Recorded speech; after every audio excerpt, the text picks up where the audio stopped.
Hello friends, welcome to AG classes. आज हम आपको नंबर सिस्टम में इरेशनल नंबर्स बताएंगे जो कि 9th क्लास का फर्स्ट चैप्टर है। उसी में चलिए आगे स्टार्ट करते हैं वीडियो को। कि सबसे पहले इरेशनल नंबर्स, अभी तक हम आपको natural numbers, whole numbers, integers और रेशनल नंबर के बारे में बता चुके हैं। अभी स्टार्ट करते हैं इरेशनल नंबर्स कौन से होते हैं। तो इरेशनल नंबर्स में a number which can neither be expressed as a terminating decimal nor a repeating decimal is called irrational numbers. यानी कि आप ये बोल सकते हो ऐसा नंबर्स जो टर्मिनेटिंग डेसिमल या फिर रिपीटिंग डेसिमल की फॉर्म में नहीं लिखा जा सकता है, तो उसी को हम क्या बोलते हैं, इरेशनल नंबर्स बोलते हैं। ठीक है, ऐसा नंबर जिसको हम टर्मिनेटिंग डेसिमल की फॉर्म में या रिपीटिंग डेसिमल की फॉर्म में नहीं लिख सकते हैं, तो ऐसे नंबर्स को हम इरेशनल नंबर्स बोलेंगे। नेक्स्ट देख लेते हैं कि ऐसे नंबर्स होते कौन कौन से हैं। तो ऐसा जो टर्मिनेट नहीं हो रहे तो उसको हम क्या बोलते हैं, नन टर्मिनेटिंग।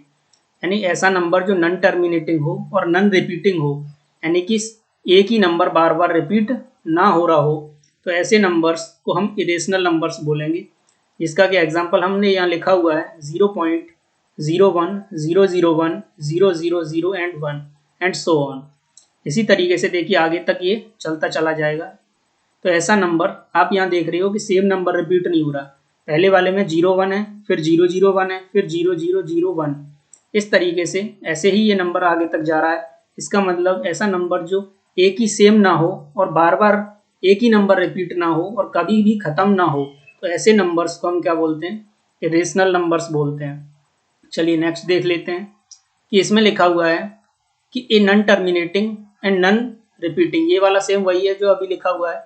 सेकंड पॉइंट देख लेते हैं कि ऐसा नंबर, सेकंड है if m is a positive integers which is not a perfect square. यानी कि ऐसा नंबर जो परफेक्ट स्क्वायर नहीं है, तो उसको हम क्या बोलते हैं कि इरेशनल नंबर है वो। यानी परफेक्ट स्क्वायर मतलब रूट m की फॉर्म में नहीं लिखा जा सकता जिसको, उसको हम इरेशनल बोलते हैं। जैसे मान लीजिए √2 लिखा हुआ है, क्या √2 के हम फैक्टर कर सकते हैं या क्या इसका स्क्वायर रूट निकाल सकते हैं? नहीं निकाल सकते।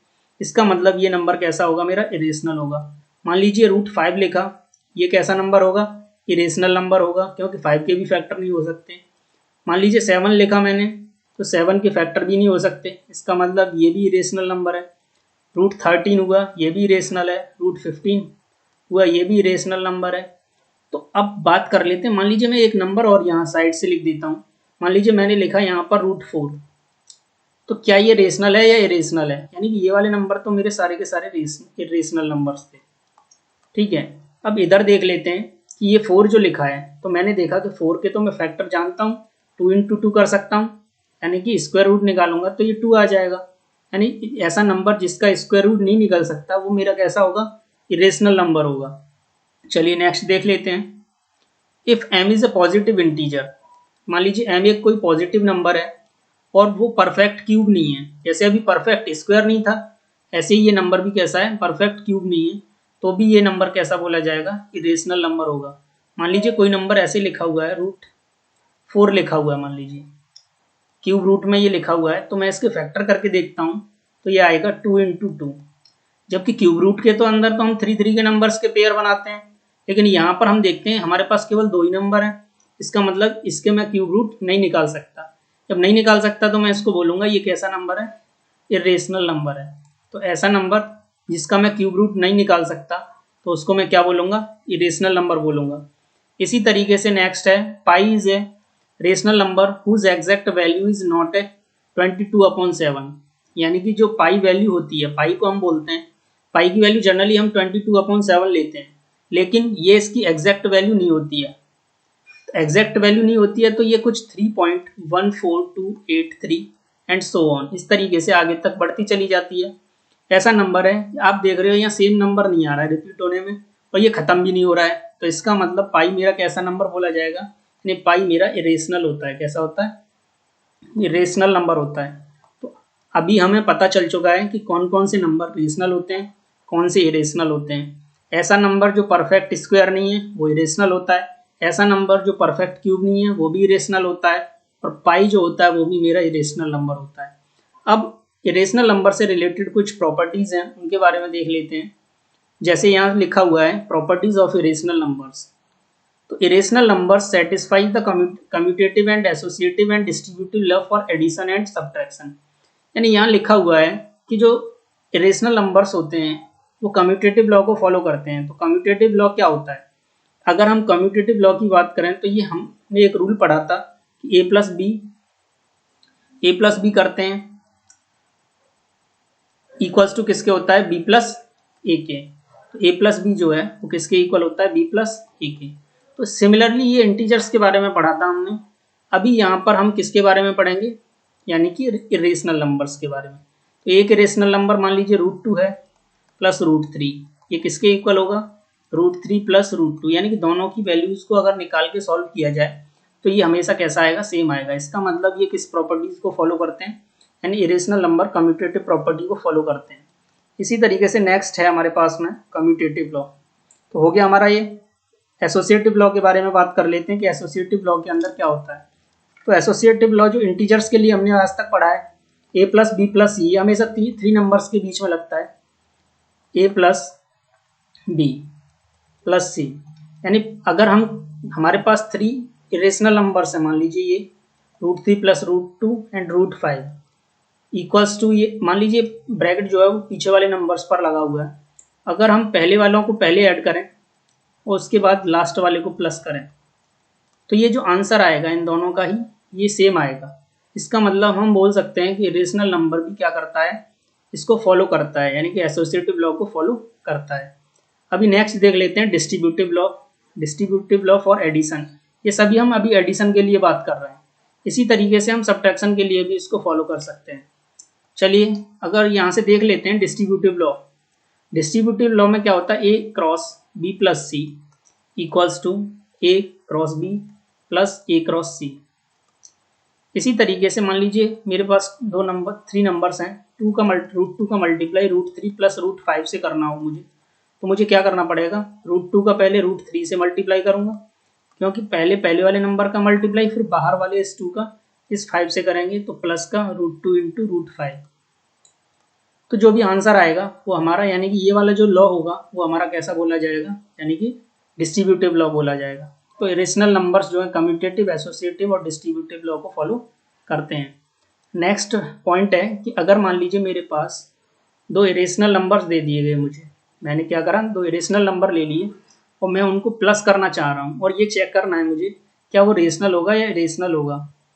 तो यहाँ से देख लेते हैं। मान लीजिए एक नंबर है मेरे पास √2 और दूसरा है मेरे पास √3। ये इन दोनों का सम तो मेरे को देखा कि इरेशनल नंबर आ रहा है, लेकिन अगर मैं ये चेक करना चाह रहा हूँ, मान लीजिए मैंने लिखा 2 प्लस √3, मैं इसको प्लस करता हूँ 2 माइनस √3 के साथ में, तो मैं देखूंगा कि √3 से √3 कैंसिल आउट हो जाएगा और 2 और 2 मिलकर के कितना आएगा?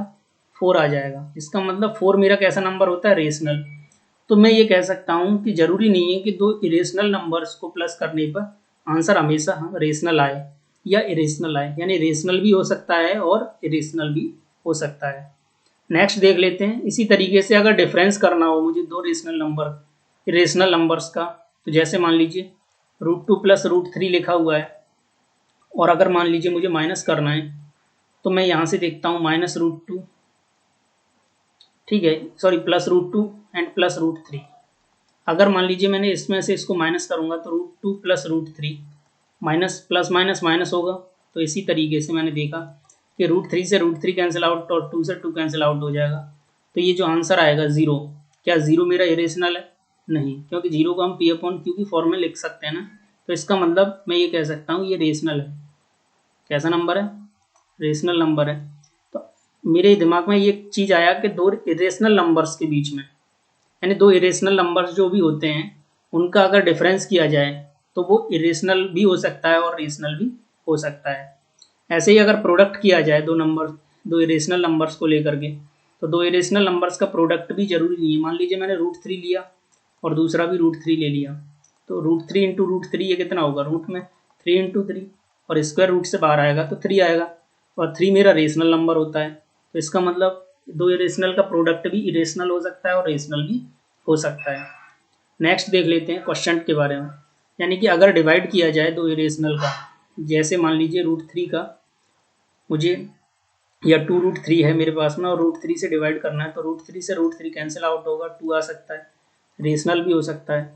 ठीक है, तो इस तरीके से मैं बोल सकता हूँ कि ज़रूरी नहीं है कि वो आंसर जो है डिवाइड करने पर भी कैसा है, इरेशनल ही आए। नेक्स्ट स्लाइड देख लेते हैं। तो हमने यहाँ तक पढ़ा है इसके कुछ प्रॉपर्टीज़ के बारे में। अभी आगे देख लेते हैं कुछ और। अगर मान लीजिए ये तो अभी तक मैंने दो इरेशनल नंबर्स लिए थे, अभी मैं मान लीजिए एक रेशनल ले लेता हूँ और एक इरेशनल ले लेता हूँ, तब देखते हैं कि उनका प्लस करने पर क्या आएगा। मान लीजिए मैंने 2 लिया प्लस √3 लिया, तो ये जो आंसर आया मेरे पास ये भी कैसा होगा, इरेशनल होगा। यानी कि दो इरेशनल नंबर्स का प्लस करने पर रेशनल भी हो सकता है, इरेशनल भी। लेकिन अगर हम एक इरेशनल लें और एक रेशनल लें तो उनका प्लस हमेशा कैसा रहेगा, इरेशनल ही रहेगा। इसी तरीके से अगर एक रेशनल और एक इरेशनल का डिफरेंस किया जाए तो वो भी कैसा रहेगा, हमारा एक इरेशनल ही रहेगा। मान लीजिए 2 माइनस √3 लिखा, तो ये भी कैसा रहेगा, इरेशनल नंबर रहेगा। ठीक है, चलिए इसी तरीके से अगर हम मल्टीप्लाई भी करते हैं इसका, नेक्स्ट देख लेते हैं। इसमें मल्टीप्लाई भी करते हैं मान लीजिए रेशनल का और एक इरेशनल नंबर का, तो 2 इंटू √3, तो जो मेरा आंसर आया 2√3, ये कैसा होगा, इरेशनल होगा। मान लीजिए मैंने लिखा 5 इंटू √3 या √5 ही लिख देता हूँ, तो 5 √5 लिखा, तो ये कैसा होगा, इरेशनल होगा। क्योंकि मैंने देखा कि 2 तो रेशनल है और ये इरेशनल नंबर है, लेकिन आंसर जो आ रहा है वो हमेशा कैसा रहेगा, इरेशनल आएगा। ठीक है, इसी तरीके से अगर हमें डिवाइड करना हो, मान लीजिए √3 लिखा हुआ है तो मुझे 2 से डिवाइड करना है, तो √3/2 जो है वो मेरा नंबर कैसा रहेगा, इरेशनल रहेगा। यानी कि अगर मैं एक इरेशनल और एक रेशनल नंबर का प्लस करता हूँ तो भी इरेशनल होगा, माइनस करता हूँ तो भी इरेशनल होगा, मल्टीप्लाई करता हूँ तो भी इरेशनल होगा और डिवाइड करता हूँ तो भी इरेशनल होगा। तो आई थिंक यहाँ तक आपको इरेशनल नंबर्स के बारे में सारी क्वेरीज जो हैं वो सॉल्व हो चुकी होंगी। अब इससे रिलेटेड जो भी क्वेश्चंस होंगे वो हम आपको अगली वीडियो में प्रोवाइड करा देंगे। अगर आपको हमारी वीडियो अच्छी लगी हो तो चैनल को लाइक, सब्सक्राइब और शेयर करना ना भूलिए। Thank you for watching it.